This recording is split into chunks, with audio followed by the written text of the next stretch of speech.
Les nouveaux X-Men ont déjà surmonté bien des périls. Ensemble, ils ont vaincu la plupart de leurs adversaires et triomphé de menaces d'ampleur cosmique, mais rien ne les avait préparés à la confrontation qui s'annonce face au Club des damnés.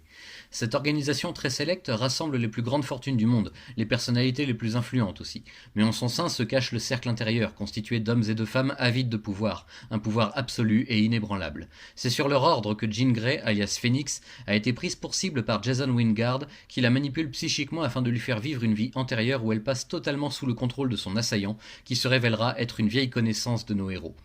Mais alors que tout semble perdu, un sursaut d'humanité parvient à rendre à Jean ses esprits et sa fureur n'a alors pas d'égal en ce monde.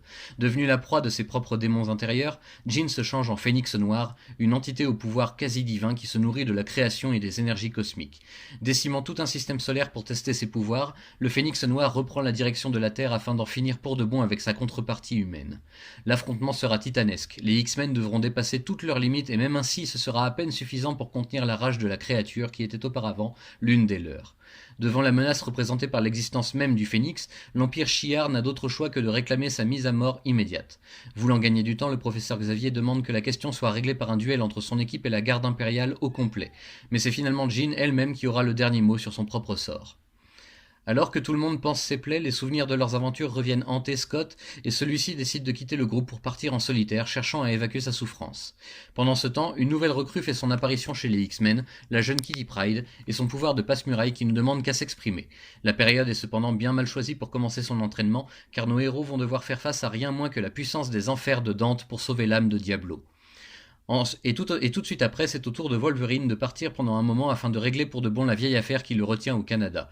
Voulant s'émanciper des services secrets et de la division Alpha, celui que l'on appelle aussi Logan va devoir s'exécuter sur une dernière mission qui ne sera pas de tout repos.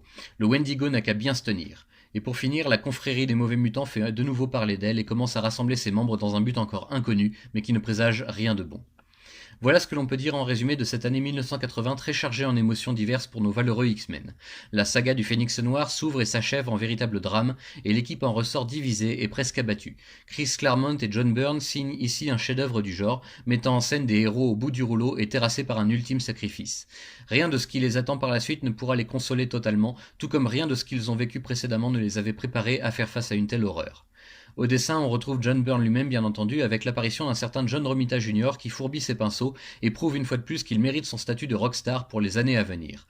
Ces différents récits sont tous assez poignants et énergiques, il s'en dégage une impression de mélancolie et d'infinie tristesse après la lecture, ce qui prouve que les scénaristes ont parfaitement réussi leur travail. Le peu de légèreté présent dans cet album fait vraiment du bien, je peux vous le certifier. C'est véritablement une année charnière pour le destin des X-Men. Le Club des damnés ne va pas en rester là, d'anciens ennemis vont refaire surface et de nouvelles menaces voir le jour, et plus que jamais l'union fera la force. C'est aussi maintenant seulement, après presque 5 années de parution, que l'on apprend à mieux connaître ces nouveaux X-Men et leurs passés respectifs. Ici, Diablo et Wolverine seront particulièrement mis à l'honneur, mais tous les mystères sont encore loin d'avoir été révélés.